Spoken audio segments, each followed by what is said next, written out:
物語の続きはホームページからお聞きいただけます。また、テキスト、MP3 ダウンロードも合わせてご利用ください。88thpp.com 88thpp.com 11. The Adventure of the Barrel Coronet. Holmes, said I as I stood one morning in our bow window looking down the street, here is a madman coming along. It seems rather sad that his relatives should allow him to come out alone. My friend rose lazily from his armchair and stood with his hands in the pockets of his dressing gown, looking over my shoulder. It was a bright, crisp February morning, and the snow of the day before still lay deep upon the ground, shimmering brightly in the wintry sun. Down the center of Baker Street it had been plowed into a brown crumbly band by the traffic, but at either side and on the heaped-up edges of the footpaths it still lay as white as when it fell. The gray pavement had been cleaned and scraped, but was still dangerously slippery so that there were fewer passengers than usual. Indeed, from the direction of the Metropolitan Station no one was coming save the single gentleman whose eccentric conduct had drawn my attention. He was a man of about 50, tall, portly and imposing, with a massive, strongly marked face and a commanding figure.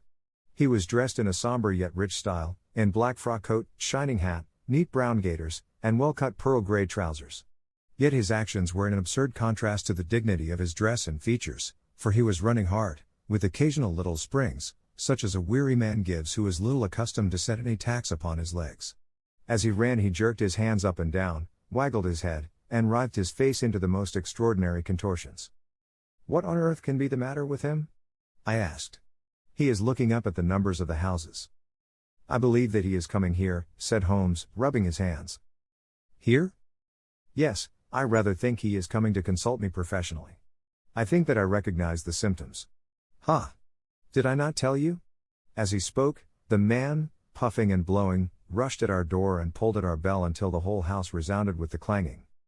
A few moments later he was in our room, still puffing, still gesticulating, but with so fixed a look of grief and despair in his eyes that our smiles were turned in an instant to horror and pity.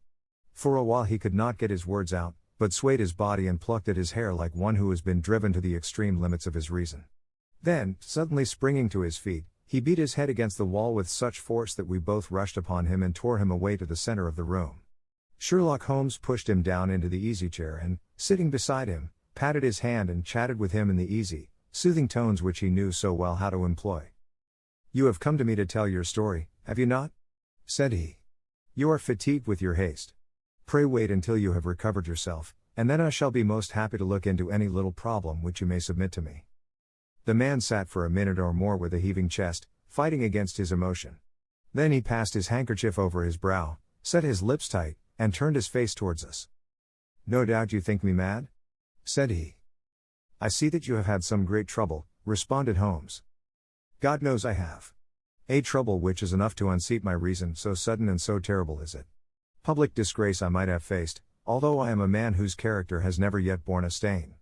Private affliction also is the lot of every man, but the two coming together, and in so frightful a form, have been enough to shake my very soul. Besides, it is not I alone.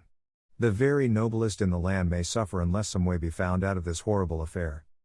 "Pray compose yourself, sir," said Holmes, "and let me have a clear account of who you are and what it is that has befallen you."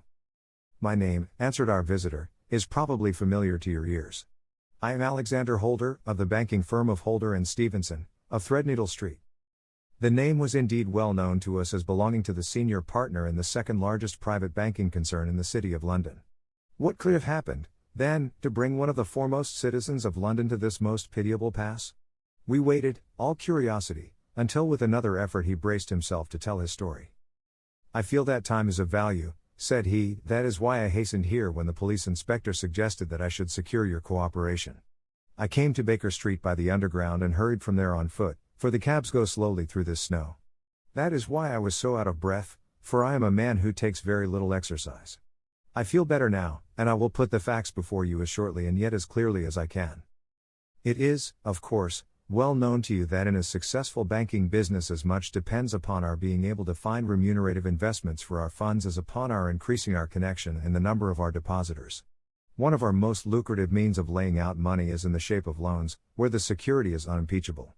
We have done a good deal in this direction during the last few years, and there are many noble families to whom we have advanced large sums upon the security of their pictures, libraries, or plate. Yesterday morning I was seated in my office at the bank when a card was brought in to me by one of the clerks. I started when I saw the name, for it was that of none other than, well, perhaps even to you I had better say no more than that it was a name which is a household word all over the earth, one of the highest, noblest, most exalted names in England. I was overwhelmed by the honor and attempted, when he entered, to say so, but he plunged at once into business with the air of a man who wishes to hurry quickly through a disagreeable task. "Mr. Holder," said he, "I have been informed that you are in the habit of advancing money." "The firm does so when the security is good," I answered. "It is absolutely essential to me," said he, "that I should have £50,000 at once. I could, of course, borrow so trifling a sum 10 times over from my friends, but I much prefer to make it a matter of business and to carry out that business myself. In my position you can readily understand that it is unwise to place one's self under obligations." "For how long, may I ask, do you want this sum?" I asked. "Next Monday I have a large sum due to me, and I shall then most certainly repay what you advance, with whatever interest you think it right to charge. But it is very essential to me that the money should be paid at once." "I should be happy to advance it without further parley from my own private purse," said I, "were it not that the strain would be rather more than it could bear. If, on the other hand, I am to do it in the name of the firm, then in justice to my partner I must insist that, even in your case, every business-like precaution should be taken." "I should much prefer to have it so," said he, raising up a square, black morocco case which he had laid beside his chair. "You have doubtless heard of the barrel coronet?" "One of the most precious public possessions of the empire," said I. "Precisely." He opened the case, and there, embedded in soft, flesh-colored velvet, lay the magnificent piece of jewelry which he had named. "There are 39 enormous barrels," said he, "and the price of the gold chasing is incalculable. The lowest estimate would put the worth of the coronet at double the sum which I have asked. I am prepared to leave it with you as my security." I took the precious case into my hands and looked in some perplexity from it to my illustrious client. "You doubt its value?" he asked. "Not at all. I only doubt the propriety of my leaving it. You may set your mind at rest about that. I should not dream of doing so were it not absolutely certain that I should be able in 4 days to reclaim it. It is a pure matter of form. Is this security sufficient?" "Ample. You understand, Mr. Holder, that I am giving you a strong proof of the confidence which I have in you, founded upon all that I have heard of you. I rely upon you not only to be discreet and to refrain from all gossip upon the matter but, above all, to preserve this coronet with every possible precaution, because I need not say that a great public scandal would be caused if any harm were to befall it. Any injury to it would be almost as serious as its complete loss, for there are no barrels in the world to match these, and it would be impossible to replace them. I leave it with you, however, with every confidence, and I shall call for it in person on Monday morning." Seeing that my client was anxious to leave, I said no more but, calling for my cashier, I ordered him to pay over £51,000 notes. When I was alone once more, however, with the precious case lying upon the table in front of me, I could not but think with some misgivings of the immense responsibility which it entailed upon me. There could be no doubt that, as it was a national possession, a horrible scandal would ensue if any misfortune should occur to it. I already regretted having ever consented to take charge of it. However, it was too late to alter the matter now, so I locked it up in my private safe and turned once more to my work. When evening came I felt that it would be an imprudence to leave so precious a thing in the office behind me. Banker safes had been forced before now, and why should not mine be? If so, how terrible would be the position in which I should find myself. I determined, therefore, that for the next few days I would always carry the case backward and forward with me, so that it might never be really out of my reach. With this intention, I called a cab and drove out to my house at Streatham, carrying the jewel with me. I did not breathe freely until I had taken it upstairs and locked it in the bureau of my dressing room. And now a word as to my household, Mr. Holmes, for I wish you to thoroughly understand the situation. My groom and my page sleep out of the house, and may be set aside altogether. I have 3 maidservants who have been with me a number of years and whose absolute reliability is quite above suspicion. Another, Lucy Parr, the second waiting maid, has only been in my service a few months. She came with an excellent character, however, and has always given me satisfaction. She is a very pretty girl and has attracted admirers who have occasionally hung about the place. That is the only drawback which we have found to her, but we believe her to be a thoroughly good girl in every way. So much for the servants. My family itself is so small that it will not take me long to describe it. I am a widower and have an only son, Arthur. He has been a disappointment to me, Mr. Holmes, a grievous disappointment. I have no doubt that I am myself to blame. People tell me that I have spoiled him. Very likely I have. When my dear wife died, I felt that he was all I had to love. I could not bear to see the smile fade even for a moment from his face. I have never denied him a wish. Perhaps it would have been better for both of us had I been sterner, but I meant it for the best. It was naturally my intention that he should succeed me in my business, but he was not of a business turn. He was wild, wayward, and, to speak the truth, I could not trust him in the handling of large sums of money. When he was young, he became a member of an aristocratic club, and there, having charming manners, he was soon the intimate of a number of men with long purses and expensive habits. He learned to play heavily at cards and to squander money on the turf, until he had again and again to come to me and implore me to give him an advance upon his allowance, that he might settle his debts of honor. He tried more than once to break away from the dangerous company which he was keeping, but each time the influence of his friend, Sir George Burnwell, was enough to draw him back again. And, indeed, I could not wonder that such a man as Sir George Burnwell should gain an influence over him, for he has frequently brought him to my house, and I have found myself that I could hardly resist the fascination of his manner. He is older than Arthur, a man of the world to his fingertips, one who had been everywhere, seen everything, a brilliant talker, and a man of great personal beauty. Yet when I think of him in cold blood, far away from the glamour of his presence, I am convinced from his cynical speech and the look which I have caught in his eyes that he is one who should be deeply distrusted. So I think, and so, too, thinks my little Mary, who has a woman's quick insight into character. And now there is only she to be described. She is my niece, but when my brother died 5 years ago and left her alone in the world, I adopted her, and have looked upon her ever since as my daughter. She is a sunbeam in my house, sweet, loving, beautiful, a wonderful manager and housekeeper, yet as tender and quiet and gentle as a woman could be. She is my right hand. I do not know what I could do without her. In only one matter has she ever gone against my wishes. Twice my boy has asked her to marry him, for he loves her devotedly, but each time she has refused him. I think that if anyone could have drawn him into the right path, it would have been she, and that his marriage might have changed his whole life, but now, alas! It is too late, forever too late. Now, Mr. Holmes, you know the people who live under my roof, and I shall continue with my miserable story. When we were taking coffee in the drawing room that night after dinner, I told Arthur and Mary my experience, and of the precious treasure which we had under our roof, suppressing only the name of my client. Lucy Parr, who had brought in the coffee, had, I am sure, left the room, but I cannot swear that the door was closed. Mary and Arthur were much interested and wished to see the famous cornet, but I thought it better not to disturb it. "Where have you put it?" asked Arthur. "In my own bureau." "Well, I hope to goodness the house won't be burgled during the night," said he. "It is locked up," I answered. "Oh, any old key will fit that bureau. When I was a youngster I have opened it myself with the key of the box-room cupboard." He often had a wild way of talking, so that I thought little of what he said. He followed me to my room, however, that night with a very grave face. "Look here, Dad," said he with his eyes cast down, "can you let me have £200? "No, I cannot," I answered sharply. "I have been far too generous with you in money matters."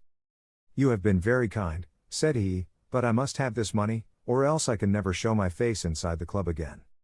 "And a very good thing, too," I cried. "Yes, but you would not have me leave it a dishonored man," said he. "I could not bear the disgrace. I must raise the money in some way, and if you will not let me have it, then I must try other means." I was very angry, for this was the third demand during the month. "You shall not have a farthing from me," I cried, on which he bowed and left the room without another word. When he was gone I unlocked my bureau, made sure that my treasure was safe, and locked it again.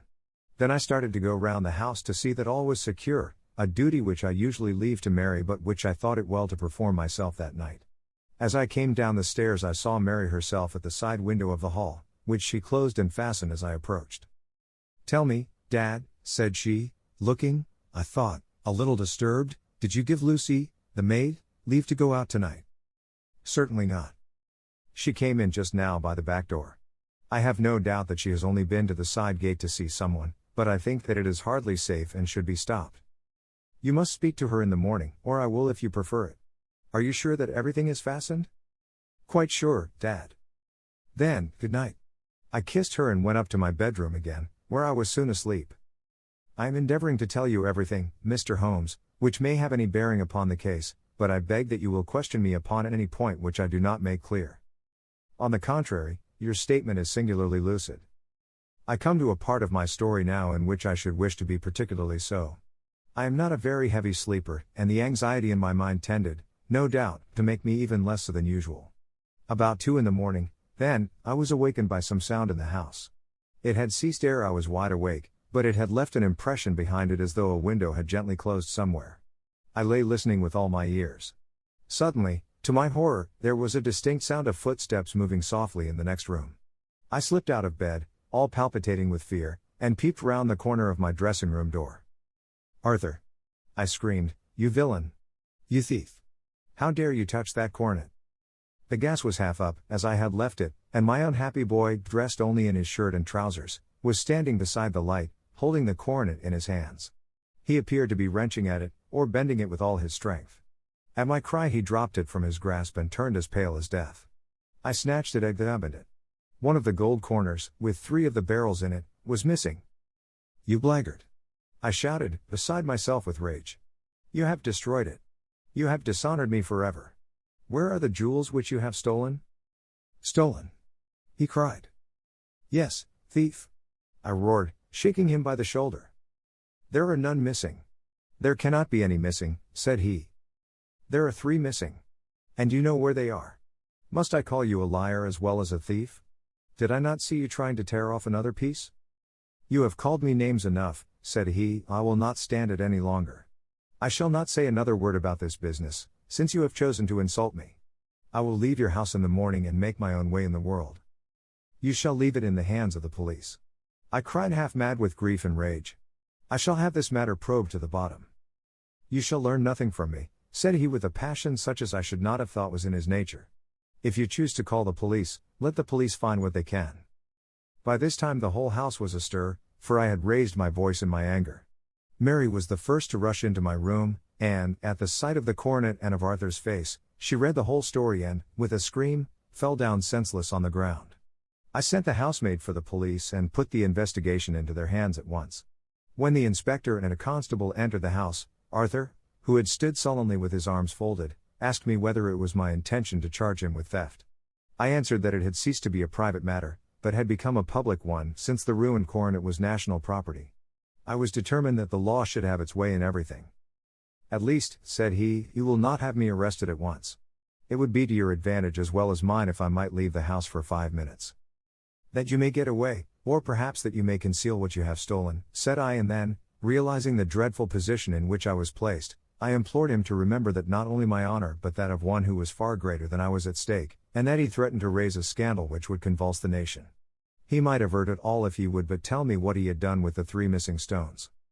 "You may as well face the matter," said I. "You have been caught in the act, and no confession could make your guilt more heinous. If you but make such reparation as is in your power, by telling us where the barrels are, all shall be forgiven and forgotten." "Keep your forgiveness for those who ask for it," he answered, turning away from me with a sneer. I saw that he was too hardened for any words of mine to influence him. There was but one way for it. I called in the inspector and gave him into custody. A search was made at once not only of his person but of his room and of every portion of the house where he could possibly have concealed the gems, but no trace of them could be found, nor would the wretched boy open his mouth for all our persuasions and our threats. This morning he was removed to a cell, and I, after going through all the police formalities, have hurried round to you to implore you to use your skill in unraveling the matter. The police have openly confessed that they can at present make nothing of it. You may go to any expense which you think necessary. I have already offered a reward of £1,000. My God, what shall I do? I have lost my honor, my gems, and my son in one night. Oh, what shall I do?" He put a hand on either side of his head and rocked himself to and fro, droning to himself like a child whose grief has got beyond words. Sherlock Holmes sat silent for some few minutes, with his brows knitted and his eyes fixed upon the fire. "Do you receive much company?" he asked. "None save my partner with his family and an occasional friend of Arthur's. Sir George Burnwell has been several times lately. No one else, I think." "Do you go out much in society?" "Arthur does. Mary and I stay at home. We neither of us care for it. That is unusual in a young girl. She is of a quiet nature. Besides, she is not so very young. She is 24. This matter, from what you say, seems to have been a shock to her also." "Terrible. She is even more affected than I. You have neither of you any doubt as to your son's guilt? How can we have when I saw him with my own eyes with the coronet in his hands? I hardly consider that a conclusive proof. Was the remainder of the coronet at all injured? Yes, it was twisted. Do you not think, then, that he might have been trying to straighten it? God bless you. You are doing what you can for him and for me. But it is too heavy a task. What was he doing there at all? If his purpose were innocent, why did he not say so? Precisely. And if it were guilty, why did he not invent a lie? His silence appears to me to cut both ways. There are several singular points about the case. What did the police think of the noise which awoke you from your sleep? They considered that it might be caused by Arthur's closing his bedroom door. A likely story. As if a man bent on felony would slam his door so as to wake a household. What did they say, then, of the disappearance of these gems? They are still sounding the planking and probing the furniture in the hope of finding them. Have they thought of looking outside the house? Yes, they have shown extraordinary energy. The whole garden has already been minutely examined. Now, my dear sir, said Holmes, is it not obvious to you now that this matter really strikes very much deeper than either you or the police were at first inclined to think? It appeared to you to be a simple case, to me it seems exceedingly complex. Consider what is involved by your theory. You suppose that your son came down from his bed, went, at great risk, to your dressing room, opened your bureau, took out your coronet, broke off by main force a small portion of it, went off to some other place, concealed 3 gems out of the 39, with such skill that nobody can find them, and then returned with the other 36 into the room in which he exposed himself to the greatest danger of being discovered. I ask you now, is such a theory tenable? But what other is there? Cried the banker with a gesture of despair. If his motives were innocent, why does he not explain them? It is our task to find that out, replied Holmes, so now, if you please, Mr. Holder, we will set off for Streatham together, and devote an hour to glancing a little more closely into details. My friend insisted upon my accompanying them in their expedition, which I was eager enough to do, for my curiosity and sympathy were deeply stirred by the story to which we had listened. I confess that the guilt of the banker's son appeared to me to be as obvious as it did to his unhappy father, but still I had such faith in Holmes' judgment that I felt that there must be some grounds for hope as long as he was dissatisfied with the accepted explanation. He hardly spoke a word the whole way out to the southern suburb, but sat with his chin upon his breast and his hat drawn over his eyes, sunk in the deepest thought. Our client appeared to have taken fresh heart at the little glimpse of hope which had been presented to him, and he even broke into a desultory chat with me over his business affairs. A short railway journey and a shorter walk brought us to Fairbank, the modest residence of the great financier. Fairbank was a good-sized square house of white stone, standing back a little from the road. A double carriage sweep, with a snow-clad lawn, stretched down in front to 2 large iron gates which closed the entrance. On the right side was a small wooden thicket, which led into a narrow path between 2 neat hedges stretching from the road to the kitchen door, and forming the tradesman's entrance. On the left ran a lane which led to the stables, and was not itself within the grounds at all, being a public, though little used, thoroughfare. Holmes left us standing at the door and walked slowly all round the house, across the front, down the tradesman's path, and so round by the garden behind into the stable lane. So long was he that Mr. Holder and I went into the dining room and waited by the fire until he should return. We were sitting there in silence when the door opened and a young lady came in. She was rather above the middle height, slim, with dark hair and eyes, which seemed the darker against the absolute pallor of her skin. I do not think that I have ever seen such deadly paleness in a woman's face. Her lips, too, were bloodless, but her eyes were flushed with crying.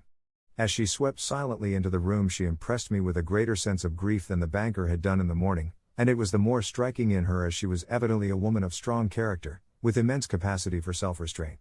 Disregarding my presence, she went straight to her uncle and passed her hand over his head with a sweet womanly caress. "You have given orders that Arthur should be liberated, have you not, Dad?" she asked. No, my girl, the matter must be probed to the bottom. But I am so sure that he is innocent. You know what woman's instincts are. I know that he has done no harm and that you will be sorry for having acted so harshly. Why is he silent, then, if he is innocent? Who knows? Perhaps because he was so angry that you should suspect him. How could I help suspecting him, when I actually saw him with the coronet in his hand? Oh, but he had only picked it up to look at it. Oh, do take my word for it that he is innocent. Let the matter drop and say no more. It is so dreadful to think of our dear Arthur in prison. I shall never let it drop until the gems are found, never, Mary. Your affection for Arthur blinds you as to the awful consequences to me. Far from hushing the thing up, I have brought a gentleman down from London to inquire more deeply into it. This gentleman? She asked, facing round to me. No, his friend. He wished us to leave him alone. He is round in the stable lane now. The stable lane? She raised her dark eyebrows. What can he hope to find there? Ah. This, I suppose, is he. I trust, sir, that you will succeed in proving, what I feel sure is the truth, that my cousin Arthur is innocent of this crime. I fully share your opinion, and I trust, with you, that we may prove it, returned Holmes, going back to the mat to knock the snow from his shoes. I believe I have the honor of addressing Miss Mary Holder. Might I ask you a question or two? Pray do, sir, if it may help to clear this horrible affair up. You heard nothing yourself last night? Nothing, until my uncle here began to speak loudly. I heard that, and I came down. You shut up the windows and doors the night before. Did you fasten all the windows? Yes. Were they all fastened this morning? Yes. You have a maid who has a sweetheart? I think that you remarked to your uncle last night that she had been out to see him? Yes, and she was the girl who waited in the drawing room, and who may have heard uncle's remarks about the coronet. I see. You infer that she may have gone out to tell her sweetheart, and that the two may have planned the robbery.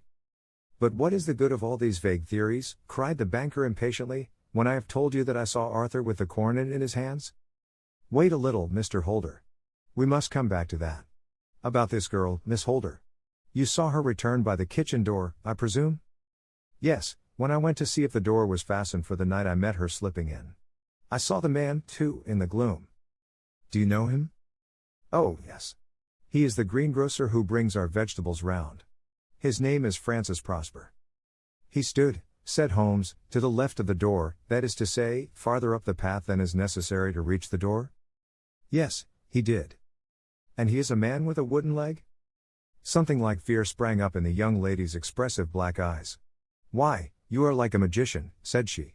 How do you know that? She smiled, but there was no answering smile in Holmes' thin, eager face. I should be very glad now to go upstairs, said he. I shall probably wish to go over the outside of the house again. Perhaps I had better take a look at the lower windows before I go up. He walked swiftly round from one to the other, pausing only at the large one which looked from the hall onto the stable lane. This he opened and made a very careful examination of the sill with his powerful magnifying lens.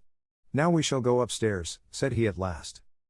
The banker's dressing room was a plainly furnished little chamber, with a grey carpet, a large bureau, and a long mirror. Holmes went to the bureau first and looked hard at the lock. Which key was used to open it? He asked. That which my son himself indicated, that of the cupboard of the lumber room. Have you it here? That is it on the dressing table. Sherlock Holmes took it up and opened the bureau. It is a noiseless lock, said he. It is no wonder that it did not wake you. This case, I presume, contains the coronet. We must have a look at it. He opened the case, and taking out the diadem he laid it upon the table. It was a magnificent specimen of the jeweller's art, and the 36 stones were the finest that I have ever seen. At one side of the coronet was a cracked edge, where a corner holding 3 gems had been torn away. Now, Mr. Holder, said Holmes, here is the corner which corresponds to that which has been so unfortunately lost. Might I beg that you will break it off? The banker recoiled in horror. I should not dream of trying, said he. Then I will. Holmes suddenly bent his strength upon it, but without result. I feel it give a little, said he, but, though I am exceptionally strong in the fingers, it would take me all my time to break it. An ordinary man could not do it. Now, what do you think would happen if I did break it, Mr. Holder? There would be a noise like a pistol shot. Do you tell me that all this happened within a few yards of your bed and that you heard nothing of it? I do not know what to think. It is all dark to me. But perhaps it may grow lighter as we go. What do you think, Miss Holder? I confess that I still share my uncle's perplexity. Your son had no shoes or slippers on when you saw him? He had nothing on save only his trousers and shirt. Thank you. We have certainly been favored with extraordinary luck during this inquiry, and it will be entirely our own fault if we do not succeed in clearing the matter up. With your permission, Mr. Holder, I shall now continue my investigations outside. He went alone, at his own request, for he explained that any unnecessary footmarks might make his task more difficult. For an hour or more he was at work, returning at last with his feet heavy with snow and his features as inscrutable as ever. I think that I have seen now all that there is to see, Mr. Holder, said he. I can serve you best by returning to my rooms. But the gems, Mr. Holmes. Where are they? I cannot tell. The banker wrung his hands. I shall never see them again, he cried. And my son? You give me hopes? My opinion is in no way altered. Then, for God's sake, what was this dark business which was acted in my house last night? If you can call upon me at my Baker Street rooms tomorrow morning between 9 and 10, I shall be happy to do what I can to make it clearer. I understand that you give me carte blanche to act for you, provided only that I get back the gems, and that you place no limit on the sum I may draw. I would give my fortune to have them back. Very good. I shall look into the matter between this and then. Goodbye. It is just possible that I may have to come over here again before evening. It was obvious to me that my companion's mind was now made up about the case, although what his conclusions were was more than I could even dimly imagine. Several times during our homeward journey I endeavored to sound him upon the point, but he always glided away to some other topic, until at last I gave it over in despair. It was not yet 3 when we found ourselves in our rooms once more. He hurried to his chamber and was down again in a few minutes dressed as a common loafer. With his collar turned up, his shiny, seedy coat, his red cravat, and his worn boots, he was a perfect sample of the class. I think that this should do, said he, glancing into the glass above the fireplace. I only wish that you could come with me, Watson, but I fear that it won't do. I may be on the trail in this matter, or I may be following a will-o'-the-wisp, but I shall soon know which it is. I hope that I may be back in a few hours. He cut a slice of beef from the joint upon the sideboard, sandwiched it between 2 rounds of bread, and thrusting this rude meal into his pocket he started off upon his expedition. I had just finished my tea when he returned, evidently in excellent spirits, swinging an old elastic-sided boot in his hand. He chucked it down into a corner and helped himself to a cup of tea. I only looked in as I passed, said he. I am going right on. Where to? Oh, to the other side of the West End. It may be some time before I get back. Don't wait up for me in case I should be late. How are you getting on? Oh, so. Nothing to complain of. I have been out to Streatham since I saw you last, but I did not call at the house. It is a very sweet little problem, and I would not have missed it for a good deal. However, I must not sit gossiping here, but must get these disreputable clothes off and return to my highly respectable self. I could see by his manner that he had stronger reasons for satisfaction than his words alone would imply. His eyes twinkled, and there was even a touch of color upon his sallow cheeks. He hastened upstairs, and a few minutes later I heard the slam of the hall door, which told me that he was off once more upon his congenial hunt. I waited until midnight, but there was no sign of his return, so I retired to my room. It was no uncommon thing for him to be away for days and nights on end when he was hot upon a scent, so that his lateness caused me no surprise. I do not know at what hour he came in, but when I came down to breakfast in the morning there he was with a cup of coffee in one hand and the paper in the other, as fresh and trim as possible. You will excuse my beginning without you, Watson, said he, but you remember that our client has rather an early appointment this morning. Why, it is after 9 now, I answered. I should not be surprised if that were he. I thought I heard a ring. It was, indeed, our friend the financier. I was shocked by the change which had come over him, for his face, which was naturally of a broad and massive mold, was now pinched and fallen in, while his hair seemed to me at least a shade whiter. He entered with a weariness and lethargy which was even more painful than his violence of the morning before, and he dropped heavily into the armchair which I pushed forward for him. I do not know what I have done to be so severely tried, said he. Only 2 days ago I was a happy and prosperous man, without a care in the world. Now I am left to a lonely and dishonored age. One sorrow comes close upon the heels of another. My niece, Mary, has deserted me. Deserted you? Yes. Her bed this morning had not been slept in, her room was empty, and a note for me lay upon the hall table. I had said to her last night, in sorrow and not in anger, that if she had married my boy all might have been well with him. Perhaps it was thoughtless of me to say so. It is to that remark that she refers in this note. My dearest uncle, I feel that I have brought trouble upon you, and that if I had acted differently this terrible misfortune might never have occurred. I cannot, with this thought in my mind, ever again be happy under your roof, and I feel that I must leave you forever. Do not worry about my future, for that is provided for, and, above all, do not search for me, for it will be fruitless labor and an ill service to me. In life or in death, I am ever your loving Mary. What could she mean by that note, Mr. Holmes? Do you think it points to suicide? No, nothing of the kind. It is perhaps the best possible solution. I trust, Mr. Holder, that you are nearing the end of your troubles. Ha! You say so. You have heard something, Mr. Holmes, you have learned something. Where are the gems? You would not think £1,000 apiece an excessive sum for them? I would pay 10. That would be unnecessary. 3,000 will cover the matter. And there is a little reward, I fancy. Have you your checkbook? Here is a pen. Better make it out for £4,000. With a dazed face, the banker made out the required check. Holmes walked over to his desk, took out a little triangular piece of gold with 3 gems in it, and threw it down upon the table. With a shriek of joy, our client clutched it up. You have it, he gasped. I am saved. I am saved. The reaction of joy was as passionate as his grief had been, and he hugged his recovered gems to his bosom. There is one other thing you owe, Mr. Holder, said Sherlock Holmes rather sternly. Oh. He caught up a pen. Name the sum, and I will pay it. No, the debt is not to me. You owe a very humble apology to that noble lad, your son, who has carried himself in this matter as I should be proud to see my own son do, should I ever chance to have one. Then it was not Arthur who took them? I told you yesterday, and I repeat today, that it was not. You are sure of it? Then let us hurry to him at once to let him know that the truth is known. He knows it already. When I had cleared it all up, I had an interview with him, and finding that he would not tell me the story, I told it to him, on which he had to confess that I was right and to add the very few details which were not yet quite clear to me. Your news of this morning, however, may open his lips. For heaven's sake, tell me, then, what is this extraordinary mystery? I will do so, and I will show you the steps by which I reached it. And let me say to you, first, that which it is hardest for me to say and for you to hear, there has been an understanding between Sir George Burnwell and your niece Mary. They have now fled together. My Mary? Impossible. It is unfortunately more than possible, it is certain. Neither you nor your son knew the true character of this man when you admitted him into your family circle. He is one of the most dangerous men in England, a ruined gambler, an absolutely desperate villain, a man without heart or conscience. Your niece knew nothing of such men. When he breathed his vows to her, as he had done to 100 before her, she flattered herself that she alone had touched his heart. The devil knows best what he said, but at least she became his tool and was in the habit of seeing him nearly every evening.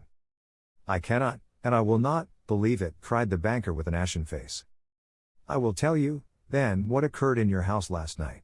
Your niece, when you had, as she thought, gone to your room, slipped down and talked to her lover through the window which leads into the stable lane. His footmarks had pressed right through the snow, so long had he stood there. She told him of the coronet. His wicked lust for gold kindled at the news, and he bent her to his will. I have no doubt that she loved you, but there are women in whom the love of a lover extinguishes all other loves, and I think that she must have been one. She had hardly listened to his instructions when she saw you coming downstairs, on which she closed the window rapidly and told you about one of the servants' escapade with her wooden-legged lover, which was all perfectly true. Your boy, Arthur, went to bed after his interview with you, but he slept badly on account of his uneasiness about his club debts. In the middle of the night he heard a soft tread pass his door, so he rose and, looking out, was surprised to see his cousin walking very stealthily along the passage until she disappeared into your dressing room. Petrified with astonishment, the lad slipped on some clothes and waited there in the dark to see what would come of this strange affair. Presently she emerged from the room again, and in the light of the passage lamp your son saw that she carried the precious coronet in her hands. She passed down the stairs, and he, thrilling with horror, ran along and slipped behind the curtain near your door, whence he could see what passed in the hall beneath. He saw her stealthily open the window, hand out the coronet to someone in the gloom, and then closing it once more hurry back to her room, passing quite close to where he stood hid behind the curtain. As long as she was on the scene he could not take any action without a horrible exposure of the woman whom he loved. But the instant that she was gone he realized how crushing a misfortune this would be for you, and how all-important it was to set it right. He rushed down, just as he was, in his bare feet, opened the window, sprang out into the snow, and ran down the lane, where he could see a dark figure in the moonlight. Sir George Burnwell tried to get away, but Arthur caught him, and there was a struggle between them, your lad tugging at one side of the coronet, and his opponent at the other. In the scuffle, your son struck Sir George and cut him over the eye. Then something suddenly snapped, and your son, finding that he had the coronet in his hands, rushed back, closed the window, ascended to your room, and had just observed that the coronet had been twisted in the struggle and was endeavoring to straighten it when you appeared upon the scene. Is it possible? Gasped the banker. You then roused his anger by calling him names at a moment when he felt that he had deserved your warmest thanks. He could not explain the true state of affairs without betraying one who certainly deserved little enough consideration at his hands. He took the more chivalrous view, however, and preserved her secret. "And that was why she shrieked and fainted when she saw the coronet," cried Mr. Holder.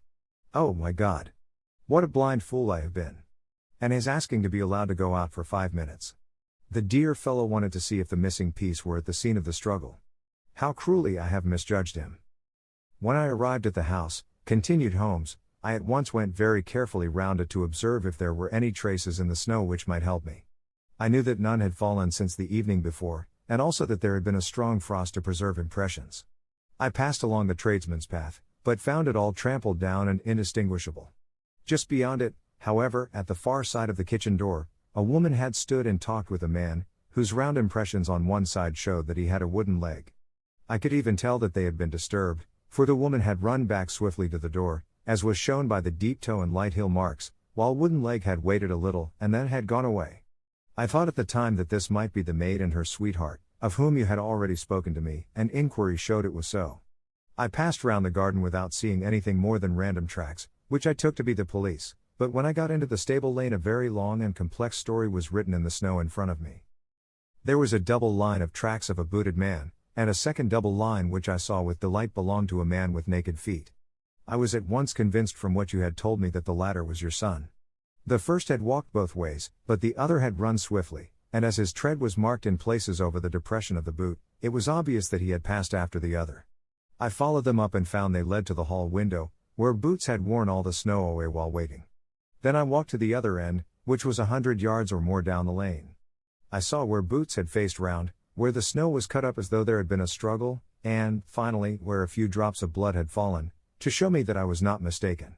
Boots had then run down the lane, and another little smudge of blood showed that it was he who had been hurt. When he came to the high road at the other end, I found that the pavement had been cleared, so there was an end to that clue. On entering the house, however, I examined, as you remember, the sill and framework of the hall window with my lens, and I could at once see that someone had passed out.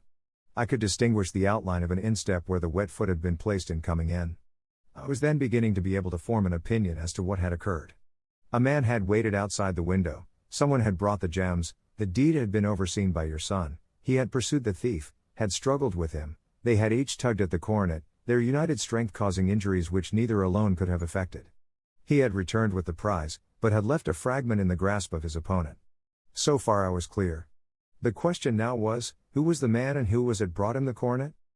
It is an old maxim of mine that when you have excluded the impossible, whatever remains, however improbable, must be the truth. Now, I knew that it was not you who had brought it down, so there only remained your niece and the maids. But if it were the maids, why should your son allow himself to be accused in their place? There could be no possible reason. As he loved his cousin, however, there was an excellent explanation why he should retain her secret, the more so as the secret was a disgraceful one. When I remembered that you had seen her at that window, and how she had fainted on seeing the coronet again, my conjecture became a certainty. And who could it be who was her confederate? A lover evidently, for who else could outweigh the love and gratitude which she must feel to you? I knew that you went out little and that your circle of friends was a very limited one. But among them was Sir George Burnwell. I had heard of him before as being a man of evil reputation among women. It must have been he who wore those boots and retained the missing gems. Even though he knew that Arthur had discovered him, he might still flatter himself that he was safe, for the lad could not say a word without compromising his own family. Well, your own good sense will suggest what measures I took next. I went in the shape of a loafer to Sir George's house, managed to pick up an acquaintance with his valet, learned that his master had cut his head the night before, and, finally, at the expense of 6 shillings, made all sure by buying a pair of his cast-off shoes. With these I journeyed down to Streatham and saw that they exactly fitted the tracks. I saw an ill-dressed vagabond in the lane yesterday evening, said Mr. Holder. Precisely. It was I. I found that I had my man, so I came home and changed my clothes. It was a delicate part which I had to play then, for I saw that a prosecution must be avoided to avert scandal, and I knew that so astute a villain would see that our hands were tied in the matter. I went and saw him. At first, of course, he denied everything. But when I gave him every particular that had occurred, he tried to bluster and took down a life preserver from the wall. I knew my man, however, and I clapped a pistol to his head before he could strike. Then he became a little more reasonable. I told him that we would give him a price for the stones he held, £1,000 apiece. That brought out the first signs of grief that he had shown. Why, dash it all, said he, I've let them go at 600 for the 3. I soon managed to get the address of the receiver who had them, on promising him that there would be no prosecution. Off I set to him, and after much chaffering I got our stones at £1,000 apiece. Then I looked in upon your son, told him that all was right, and eventually got to my bed about 2 o'clock, after what I may call a really hard day's work. A day which has saved England from a great public scandal, said the banker, rising. Sir, I cannot find words to thank you, but you shall not find me ungrateful for what you have done. Your skill has indeed exceeded all that I have heard of it. And now I must fly to my dear boy to apologize to him for the wrong which I have done him. As to what you tell me of poor Mary, it goes to my very heart. Not even your skill can inform me where she is now. I think that we may safely say, returned Holmes, that she is wherever Sir George Burnwell is. It is equally certain, too, that whatever her sins are, they will soon receive a more than sufficient punishment.